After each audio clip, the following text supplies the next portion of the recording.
YCP నేత భూమన మాట్లాడుతున్నారు. Live ద్వారా చూద్దాం. 80% పైగా నెయ్యిని సరఫరా చేసింది చంద్రబాబు గారి టైంలో. వాళ్లే అది కూడా అతి తక్కువ ధరకే సరఫరా చేసినారు. దాని మీద విచారణ జరిపిస్తే అన్ని విషయాలు బహిర్గతమవుతాయి అనే విషయం మేము చాలా స్పష్టంగా చెప్పినాం. కంపు ఆయన కాలి కింద పెట్టుకొని ఊరిని తిడితే ఎట్లా ఉంటుందో చంద్రబాబు గారు అలా చేస్తున్నారు. ఈ రోజున చంద్రబాబు గారు హెరిటేజీ మాకు నోటీసులు ఇవ్వటం కాదు. నిన్న మా నాయకుడు చంద్రబాబు జగన్మోహన్ రెడ్డి గారు చాలా సుస్పష్టంగా హెరిటేజ్కు ఇందాపూర్కు బోలే బాబాకు ఉన్నటువంటి సంబంధాన్ని విస్పష్టంగా ప్రకటించడం జరిగింది. మీకు ఆశ్చర్యకరమైన విషయం, చంద్రబాబు గారు మొన్న పాలక మండలి చైర్మన్ ఏమన్నారు? టీటీడీ ఒక ప్రకటన ఇచ్చి 20 లక్షల కేజీలకు కర్ణాటక మిల్క్ ఫెడరేషన్ టెండర్ తీసుకొని వాళ్లు దానిని 10 లక్షలకే చేస్తామన్నారు కనుక L2 కు అవకాశం ఇచ్చినాము అని నేను మొన్న స్పష్టంగా చెప్పిన. ఆ టెండర్లో L2 అన్నదే లేదు, అది సింగిల్ టెండర్. సింగిల్ టెండర్లో ఆ తరువాత మళ్లీ టెండర్లకు ఒక నెలకే రిలీజ్ చేసినారు. ఆశ్చర్యంగా ఆ టెండర్ జరిగింది 20 లక్షల కేజీలకు సంబంధించి 28/9/2025 జరిగింది. 20 లక్షల కేజీలకు సంబంధించిన టెండర్. ఇంతకంటే ఆశ్చర్యకరమైనటువంటి విషయం ఒకటి. ఆ రోజున 30 సెప్టెంబర్ 2025 కర్ణాటక మిల్క్ ఫెడరేషన్ కు సంబంధించినటువంటి అధికారి ఆయన ఏం చెప్పినాడంటే, మేము ఇప్పటికే 50 లక్షల కేజీలను సరఫరా చేసినాము, ఇంకా మరో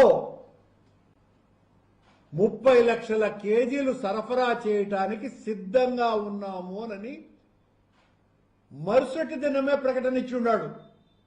హ్యాండ్స్ ఇండియా అనే దాంట్లో చాలా స్పష్టంగా వచ్చింది. మీకు ఇది అందరికీ కూడా పంపుతున్నాం. ఇదిగోండి, చాలా సుస్పష్టంగా దీనికి సంబంధించి నందిని డైరీ వాళ్ళు ఇచ్చినటువంటి ప్రకటన. ఇదే నందిని డైరీ ఆ తర్వాత వచ్చినటువంటి టెండర్లలో అది పాల్గొనింది కూడా. కానీ ఇందాపూర్కు మదర్ డైరీకి మాత్రమే ఆ టెండర్లు దక్కినాయి. 658కి 657 రూపాయలకు. ఎంత దారుణమైనటువంటి విషయం రా అంటే, పొలిటికల్ ఎజెండా తప్ప చంద్రబాబు గారికి భగవంతుని పట్ల విశ్వాసంతోనో గౌరవంతోనో ఆయన పట్ల నమ్మకంతోనో కాకుండా కేవలం జగన్మోహన్ రెడ్డి గారి మీద బురద చల్లాలి, తద్వారా లబ్ధి పొందాలన్నటువంటి ఉద్దేశంతో మాత్రమే ఈ కొత్త కమిషన్ను వేసినారు అన్నటువంటి దాంట్లో ఏ రకమైనటువంటి అనుమానాలు లేవు.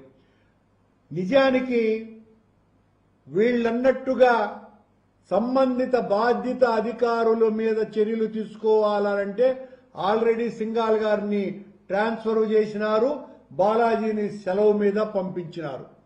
కానీ అందులో బోర్డు సభ్యుల మీద కూడా, అంటే బోర్డు సభ్యులుగా ఉన్నటువంటి మా మీద, బోర్డు అధ్యక్షుని మీద అంటే సుబ్బారెడ్డి మీద, అధికారిగా ఉన్నటువంటి ధర్మారెడ్డి గారి మీద, వీళ్లను మమ్మలను సమాజంలో బదనాము చేయటానికి ఈ 45 రోజుల పాటు రోజు ధర్మారెడ్డి, సుబ్బారెడ్డి, కరుణాకర్ రెడ్డి, భాస్కర్ రెడ్డి దీనికి బాధ్యులు అనని ఇక చంద్రబాబుకు సంబంధించినటువంటి పచ్చ మీడియాలో బాకాలు ఊదినట్టుగా ఊదటానికే ఈ వన్ మ్యాన్ కమిషన్ ఏర్పాటు చేసినారు అన్న దాంట్లో ఏమాత్రము కూడా అనుమానం లేదనేటువంటి విషయాన్ని స్పష్టీకరిస్తూ ఈ వన్ మ్యాన్ కమిషన్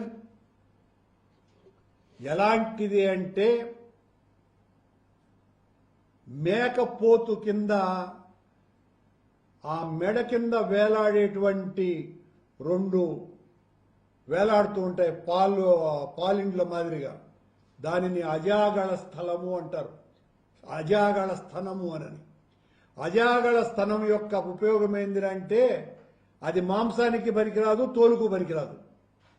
కానీ ఈ అజాగళ స్థనంతో చంద్రబాబు నాయుడు గారు మమ్మల్ని దోషులుగా, నేరస్తులుగా ఈ 45 రోజులు నడిపించడానికి మాత్రం ఇది ఖచ్చితంగా ఈ కమిషన్ పనికొస్తుంది అన్నటువంటి విషయాన్ని ప్రకటిస్తున్నాం, తెలియజేస్తున్నాం. చంద్రబాబు గారు ఇప్పటికైనా మీరు చేస్తున్నటువంటి తప్పులని ఆపకపోతే భగవంతుడు మరింతగా మీకు ప్రజా కోర్టులో శిక్షించేటువంటి పరిస్థితి తెచ్చుకుంటున్నారు మీరు అని హెచ్చరిస్తున్నాం. అంటే ఆల్రెడీ ఒకసారి సిట్ మీద మీరు సుప్రీంకోర్టు కూడా వెళ్ళడం, ఇప్పుడు మరోసారి సుప్రీంకోర్టు విచారించిన తర్వాత ఏడాది తర్వాత మళ్ళీ వన్ మ్యాన్ కమిషన్. అవునండి. సో దీని మీద మళ్ళీ అంటే ఎంత దారుణము. సుప్రీంకోర్టు అంటేనే లెక్కలేనితనంతో చంద్రబాబు గారు వ్యవహరిస్తున్నారు కదా. మొత్తం సమాజం అంతా చీదరించుకోదా, ఈసడించుకోదా? సుప్రీంకోర్టు కంటే చంద్రబాబు గారు పెద్దవాడా? కోర్టు కంటే ఆయన ఉన్నతుడా? అంటే నేను దేన్నైనా కూడా మేనేజ్ చేయగలను అన్నటువంటి ఒక ధైర్యంతోనూ అహంకారంతోనూ చేస్తున్నటువంటి పని కాదు అది. వన్ మ్యాన్ కమిషన్ వేయటము అంటే ఏం తెలుస్తుంది వన్ మ్యాన్ కమిషన్ అన్నది? సంవత్సరం పాటు కొన్ని వందల మందిని విచారణ చేసినారు. 36 మందినో 32 మందినో దోషులుగా ప్రకటించినారు. అది కూడా సుప్రీంకోర్టు చేత నియమింపబడ్డటువంటి సిట్, అది కూడా సిబిఐ నేతృత్వంలో వాళ్ళు చేసినటువంటి విచారణనే. అందులో మా పేర్లు లేవు కాబట్టి మా పేర్లు ఎట్లో ఒకట బజారులోకి ఈడ్చి సంతోషపడాలా అన్నటువంటి ఆలోచన తప్ప ఇంకేమన్నా ఉందా ఇందులో? మళ్ళీ మాకు ఈ విషయం ద్వారా మరో అవకాశం ఇస్తున్నాడు చంద్రబాబు గారు. మేమేం వెనక్కి తగ్గే ప్రసక్తి లేదు. ఎక్కడా కూడా మేము కాదు తప్పు చేసింది, చంద్రబాబు గారే తప్పు చేసినారు. చంద్రబాబు గారు సంవత్సరం పాటు మా మీద దుష్ప్రచారం నడిపించినాడు. సిట్ తన నివేదిక ఇచ్చిన తరువాత మేము మొత్తం వాస్తవాలన్నింటినీ కూడా బయటికి తీసి అసలు నెయ్యి కల్తీకి బాధ్యులే చంద్రబాబు గారి హెరిటేజ్ మూలాలలో ఉన్నాయి అన్నటువంటి విషయాన్ని బయట పెట్టినాం. మొత్తం దేశమంతా ఇది గగ్గోలైపోయి చివరకు హెరిటేజ్ యొక్క షేర్సే విపరీతంగా పడిపోయినాయి అన్నటువంటి విషయాన్ని కూడా గుర్తు చేస్తున్నా. సరే, షేర్స్ సంగతి దేవుడెరుగు. సమాజంలో హిందూ భక్తులలో చంద్రబాబు గారు పూర్తిగా పలుచునైపోయినారు. చివరకు పెద్ద జీయర్ గారు స్వాముల చేత ఇట్లాంటి వాళ్ళందరినీ కూడా మేనేజ్ చేసి వాళ్ళ చేత ప్రకటనలు ఇచ్చి ఆ రకంగా ఇచ్చినా కూడా ఏ రకమైనటువంటి ప్రయోజనము వాళ్ళు ఆశించింది కనపడటం లేదు. జనంలో బలంగా వెళ్లిపోయింది.